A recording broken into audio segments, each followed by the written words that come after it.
Igbo ndị nwe m na ndị nwe ekenekwa m ụnụ biko asị m ebe onye na-ene m udo dịla onye ọbụla na m biko ka nsị ụtakwara m vidiyo ka nsị abịa m na masị m onye na-afụ m regularly online before ekenecha m nwoke kene nwa because na nwere okwu dị oke mkpa ị chọrọ itinye ọnụ n'ụbọchị nke taa. Biko enwe vidiyo nchọkwu ụnụ nene just cool it down like I always say, cool kene just small down, metu obi ana, wele mmiri jụrụ oyi, wele biya jụrụ oyi, wele fanta jụrụ oyi, wele coke jụrụ oyi, wele ihe ọbụla jụrụ oyi bụ ihe ọbụla ị chọrọ ịṅụ. Just ịche watch video na you na nna ikwu ya na just wele ihe jụrụ oyi na-esipụ n'ọnụ ma gojide the video na aka like this. Cool that nene ya with akọ na uche asa onye Igbo maala ihe isi kpọkọtara ọnụ, asa onye Igbo kwụ n'eziokwu, asa onye Igbo bịa na mara gịnị mere that na ọganiru ya na-abata n'obodo. Before nkwufe okwu ofe enene this video kwụ n'ụfụ na ya akwụsị n'ọkụzụ ma ọ bụrụ na ọ ka na-aga n'iru alụsị dị n'ọkụzụ. Anyị Igbo alụsị dị niile dị n'ọkụzụ, jide aja n'ọkụzụ, jide ibobo ọkụzụ, ibe niile ọkụzụ ji eje ije anyị die ba niile edisi n'ogu anyị gụ. Anyị wee na-ekwu na ibe niile abụ na onye ọbụla tiile aka na ọ bụ n'anya ka e wee megide ọkụzụ megide mmụọ ọkụzụ, ma ebu Awụsa na ibu Igbo, ma ebu Fulani na ibu onye ọkụzụ, ma ebu mbịambịa na ọkụzụ, ma ebu nwoke ma ebu nwaanyị. Na anyị na-ekwu na itiri aka n'ibe ọjọọ ndị anyị kwu. Alụsị niile dị n'ọkụzụ kwube gị. Ọkụzụ ọkwa ka unu kwu. Naijiria ọkwa ka unu kwu. Naijiria dị n'ime ụlọ. Ntanta ma Imoloko. Ezi onye ọbụla dulie n'ori ma o si n'obodo oyibo zuru ma ọjọọ na gọọmenti si na ọ kwesịghị ozi ọkụzụ ka ya zuru ka ọ baa na akpa ya bụrụ sọ nke ya. Anyị jụrụ ajụ, anyị wee kwuo onye mere na ọ bụ alụsị nwa jide ya gbuo ya.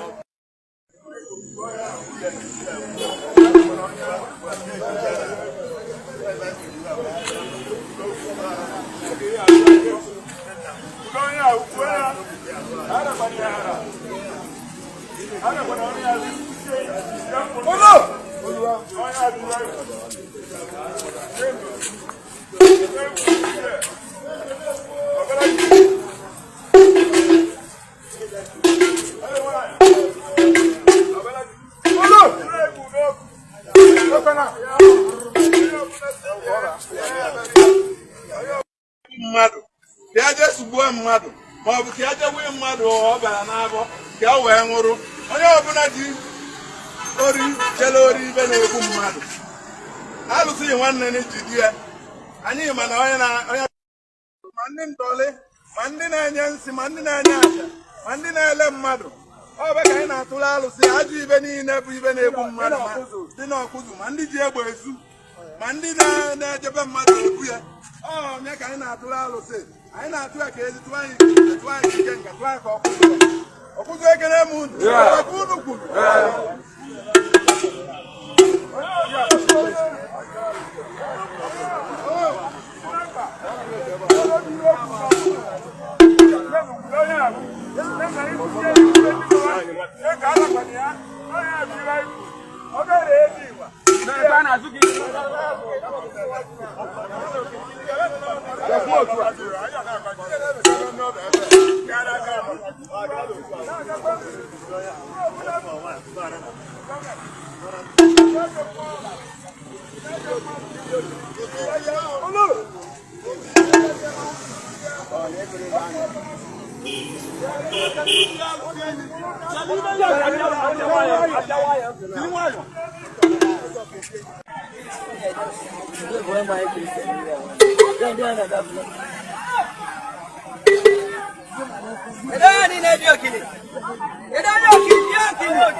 Thank you very much. Thank you.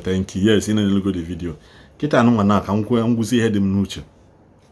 Unu ma na mgbe gboo n'obodo na-agbakọnata aka ọnụ si na ha achọghị ihe alụ n'obodo. Just like ndị ọkụzụ si eme kịta kwunu fụ ka ndị ọkụzụ si gbachinata aka ọnụ wee sị na o nwere ihe gbasara ha na-ajọ ihe ma ajọ ọgwụ ma ndị na-ebu alụsị ma ndị na-ebu oke ite ma ndị na-agwọ nke a ma ndị na-agwọ nke ọzọ. Okwu niile obodo kwekọnata aṅụ ihe ebulu onye isi nkụka bụrụ onye isi Kolos, bụrụ onye isi ndị Adonkia, bụrụ onye isi Gen Z generation anụnwa sị na nothing go happen, i wee je ka obi wee je mee ụdị ha. Obodo ya achụba gị 1, aja n'obodo ahụ ya achụ gị 2, Anambra steeti as a whole ya achụ gị, de na-alụsị ahụ ndị akpọkọrọ na alụsị obodo ahụ ji eme mba, ji eme ike, alụsị obodo ji ebili na ihe obodo ji eme ebube ya achụ gị. What am I trying to say? Si gbaka aka ọnụ wepụ ihe ọjọọ n'obodo, si gbaka aka ọnụ nye ọma amịlị ka ọ gbọfụ ka akpọ ihe ọjọọ n'oge. Because of this lack of ịkpọ ihe ọjọọ ka eji na-celebrate a small boy ka ọ na-akwa ọkụkọ tiwara aka that is not up to 28 years. Ebe 28, amadụ m na olugokwa dị sef ka akwa ọkụkọ is not up to 30 years. E wee celebrate gide that young man, celebrate gide because of wealth, because of ego a na-amarọ ka esi nweta.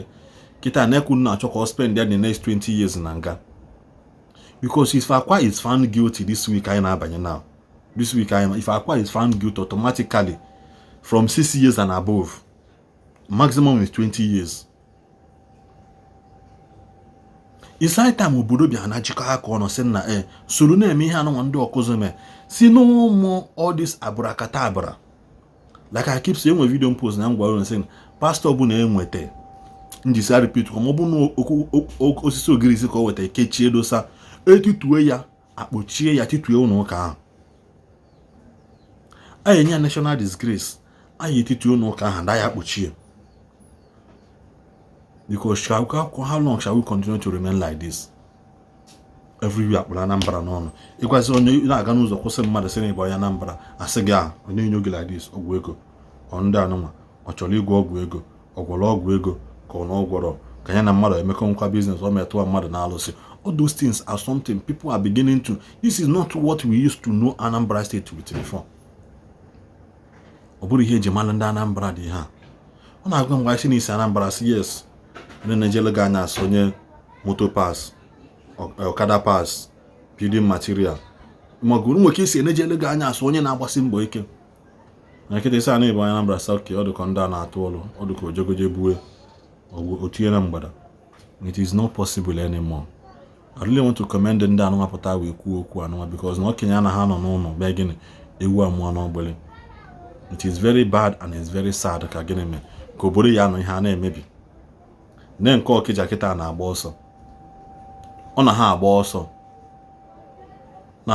na-agba ọgba na you to know that these people knows that what they are doing is bad, and people are busy celebrating this. That you celebrate something that is not good does not mean that thing is good. No matter how long it will take, Kama will still catch up with you. And all these people know obodo Igbo na support ajụ ihe anụnwa. All these people know obodo Igbo na support ajụ ihe. Ha sị onye omero news onwe n'ọnwa, onye na-akụtọrọ ogodi ekotere ị n'obodo Igbo, ị na-akwado ama m ego ọnụ n'ụtọ maka na Matthias chọrọ eme protest. Somebody ka aka obi sponsor that protest with 200,000 naira. Nwe ikijekwa na family ndị enwere onye niile na 200,000 ka wee baa ụlọ. Enwere onye niile ya ka wee baa ụlọ. Ma nọsị ndị 10,000, 5,000 ma ndị o mere announce ma ndị ọ na mere announce. I don't know if they cancel go protest keze onye can Matthias able to refund that money because that money is meant for protest. On an amazing protest, can he refund the money? And he's on the buy ocean. Na channel attention na ebu na kwesịrị attention. Ole obi unu na-akọpụ isi unu ebe unu na-kwesịrị isi unu ya. Dan akọpụ isi unu akọpụ. Whenever the last time can wetara unu ozi ọma na n'ụbọchị nke taata. And if you want to necha video, kaba arụ gbara ọsọ, subscribe or like here this post first of all. You like it, you drop a comment again, then you share the video. Share like for like 200 groups, 200 WhatsApp group, 200 groups. Everybody need to share because Uzia and listen back too much. Really want to thank you for all you are doing. I say may God continue to bless you all. Bye bye.